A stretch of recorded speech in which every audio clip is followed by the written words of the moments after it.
Hey guys, welcome to the channel. This weekend I'm behind the wheel of the BMW 3 Series. This is the 2023 model year. This is painted in this nice bluish gray color. This is the 330i with the base 2-liter engine, making 255 horsepower, about 295 pound-feet of torque. This does not have the X-Drive all-wheel drive system, so this comes in the pure rear-wheel drive biased system. This is mated to an 8-speed automatic transmission. This thing is great to drive around, I can tell you that. Definitely the ultimate driving machine for sure. I'll step into the driver's seat here. I'll give us a little start up.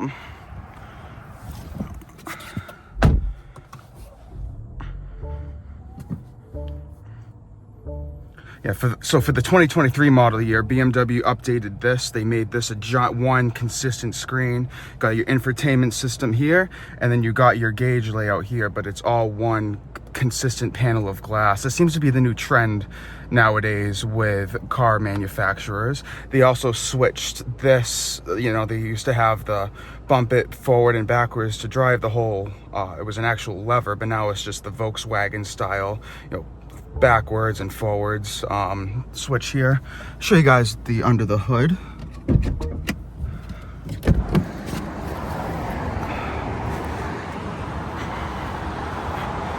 So this is the base motor. Makes 255 horsepower, 295 pound-feet of torque. Plenty peppy.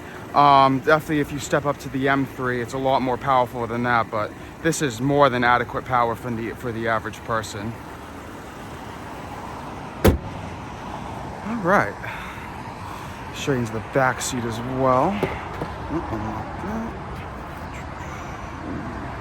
Figuring this thing out day by day. And it's pretty nice back here, actually. You got your air vents, you got USB-C ports, no heated rear seats, but you are able to adjust the exact temperature of the air vents as well, and you can shut it off. It's nice. It's a nice place to be. There's also a center armrest here with the cup holders. Yep, so sitting behind myself, no issues at all. My knees don't touch. Got a few inches here. You can even slide it under. You can see the ambient lighting as well. So it's a nice place to be for the back seat. All right. Had no idea the child lock was on. I'll leave that blooper in. That's actually really funny.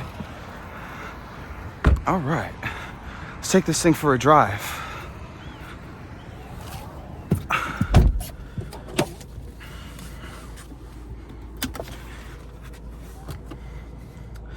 So we got the backup camera here with the dynamic lines that go with the steering wheel.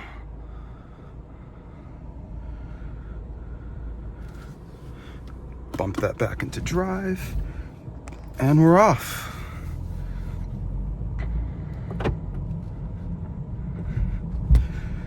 Just out here at Will Rogers State Beach in Pacific Palisades, California. I'm actually out here for the LA Auto Show, so I'll hopefully be getting some footage out there as well.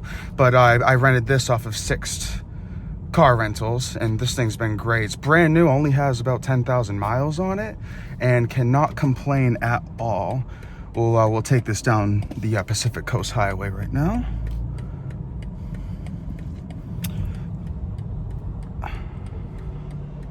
Oh, do not back. Okay. It's like, I'm not gonna spike strip my car right now. Alrighty. All right, so we're about to turn left onto the Pacific Coast Highway.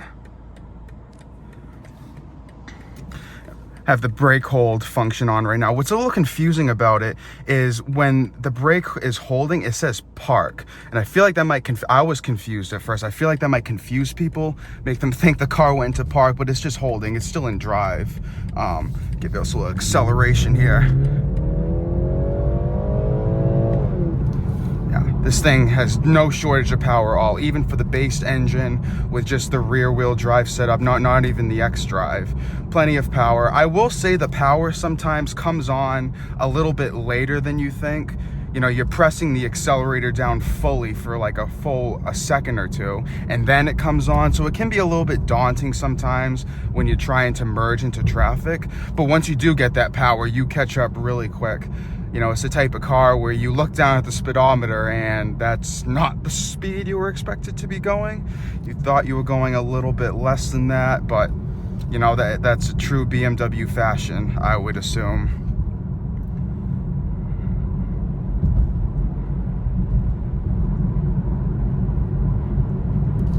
Been playing with the infotainment system a little bit. I did realize, I believe for 2023, they actually got rid of the physical climate controls, and instead they just replaced it with this touch sensitive button right here that you press, and then it takes you to your climate menu, which it's a little bit finicky. I mean, I'm used to my Mazda with very simplified controls. You know, it's a lot to take in, especially when you're just renting this for a weekend. But I assume, you know, if I own this, I would get used to it fairly quickly.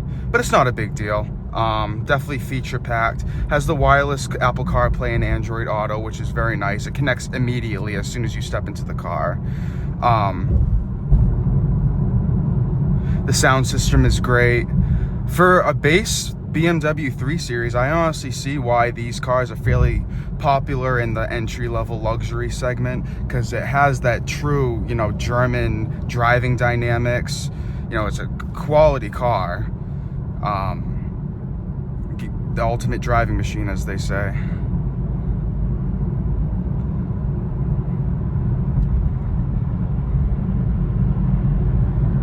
Put this into sport. Put into sport, it changes the gauges a bit, everything goes red. You get a little bit more of an exhaust note as well. Let's see if you can, yeah, you can hear that exhaust note. So it you know, it peppins things up a little bit.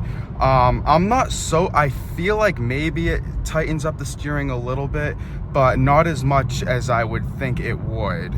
But you know, even in comfort mode, it's pretty light. The steering is definitely lighter than I would expect from a BMW. I think every automaker really is kind of lighten things up, but it feels plenty planted in the corners. Here we go now. Yeah, no loss of traction. Even with, like I said, without the all-wheel drive system, this thing is great.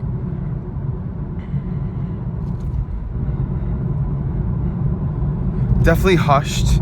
You know, not a lot of NVH in the cabin. But when you do step on it, you get that nice growl. But when you put it, you can, at the same time, you can also put it in comfort mode and just kind of cruise and relax. So it's a little bit more toned down than, say, an M3. I'd love to get behind the wheel of one of those, because if this is as powerful as it is in the, you know, the bare bones base version, I would only imagine I'll have to get my hands on one of those one of these days. But this is great, and we're now entering Malibu, California right now. Let's see here. Yep, so this does have the built-in native navigation. It's decent. You know, it's always good if you don't have service or something like that, but I feel like most people are just gonna wirelessly connect to a CarPlay as it goes, and that's that for the most part.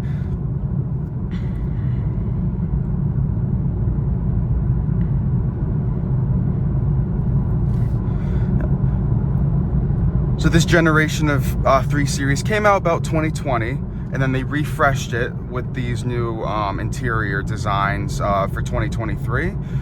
This life cycle has about a year or so left until BMW is going to switch the 3 Series onto the new Neue Klasse platform. Be very excited to see that. That will be their new electric platform, so they'll have the BMW i3.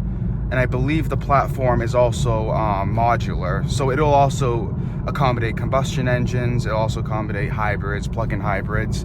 So if this is as good as it is now, I'm very excited to see what the next generation of this car will be, because what they already have now is great. You know, BMW's always been the pinnacle of driving dynamics, so it's only up from here.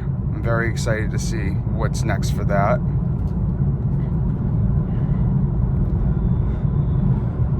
Some competitors in this class include the the Mercedes C-Class, the Alfa Romeo Giulia, Genesis G70, you know, other rear-wheel drive sports sedans. I'm hoping for a Mazda 6, but that's for another day. But you know, the rear being pushed from the back with a rear-wheel drive architecture is not unlike no other. You know, that's kind of how cars started out. You know, it makes the most sense to the rear wheels drive you, the front wheels turn you, and it makes so much sense. It's just perfect balance of driving, and I feel completely planted in this car. I don't even need the all-wheel drive. It's about each set of wheels having their own job, and it works perfectly.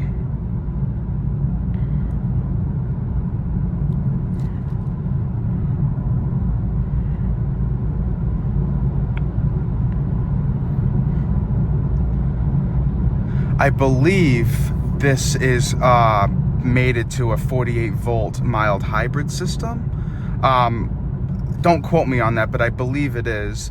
The engine sometimes at least has the start stop function. When I have the auto hold, it shuts off at red lights and all that. I will say sometimes it is a little bit jarring. You know, you hear the car start back up and you feel like it's gonna kind of judder. You feel the shudder, and you feel like the car is going to start moving forward on you. So it is a little bit like, you know, you have to get used to it a little bit.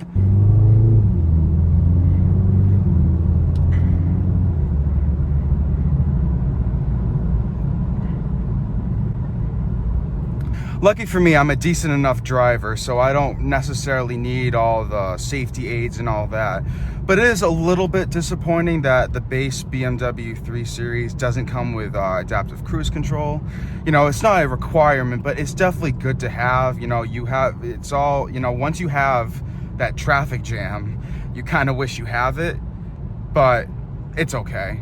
It would be nice just because, you know, many basic cars, even a basic Corolla or Civic, you know, those very basic economy cars, they still have those systems as standard.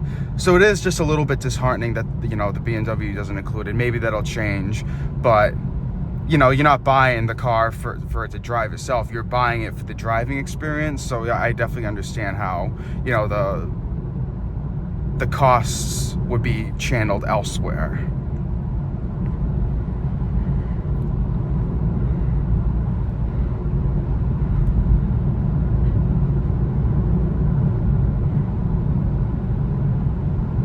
I definitely like the direction that BMW is going in. You know, Neue Klasse was a term from the 70s that they used to, you know, demonstrate their new models. And, you know, if you look at pictures of this new 3 Series that's going to be coming out, it's really good looking. You know, it kind of pays homage to the older BMWs, but also, you know, putting it into the future.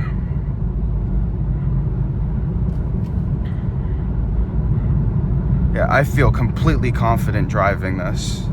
It does have lane departure alert and I believe some assist, just to help you out if you do accidentally drift a little bit, see if it does anything here. Yeah, so I get a little bit of a vibration and a little tiny nudge back, but it's not, you know, lane centering where it continuously does it for you, but it's good enough, you know, just for when you accidentally drift out of the lane. See if I can, oh yeah, get that little pep slow down because we're on the Pacific Coast Highway, safety first always. But, you know, so the speed modulation's good too. You know, you can step on it, but then you can let go of the accelerator and just kind of slow down a little bit. So you can do it a little safely.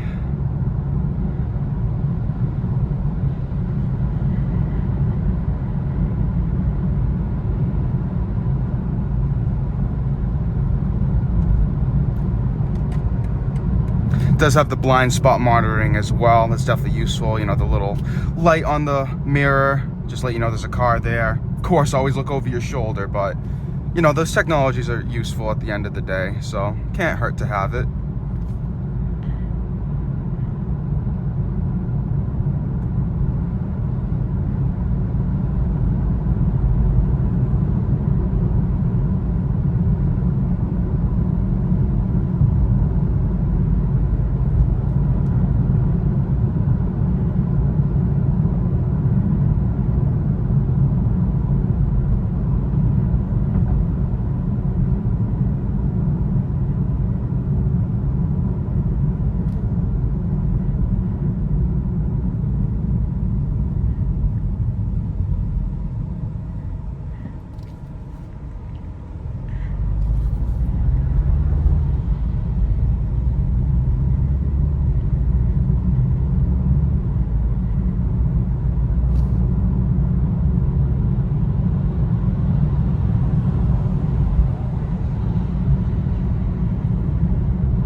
this guy's doing, but I will move into the next lane.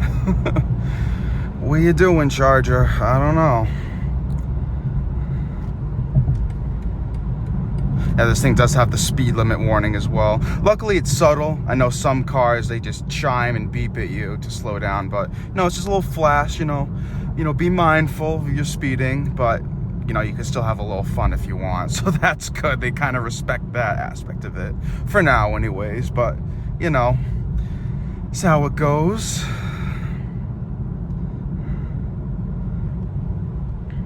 Yeah, I love the mapping here as well. It also actually mirrors your Apple CarPlay maps into the center as well. I did press a button on the stock and I couldn't bring that back, but when you have Apple CarPlay up, it will mirror onto that.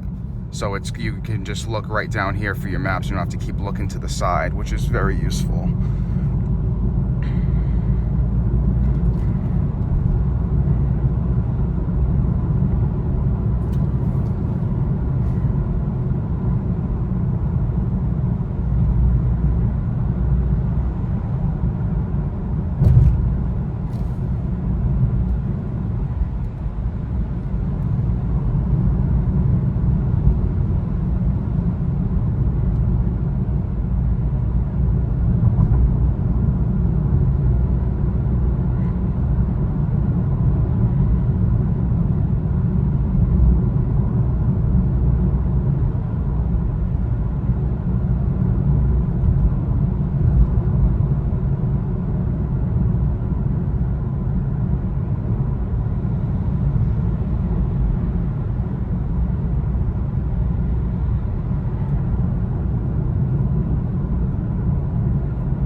All right, guys, that's it. Thanks for coming along, and we'll see you next time.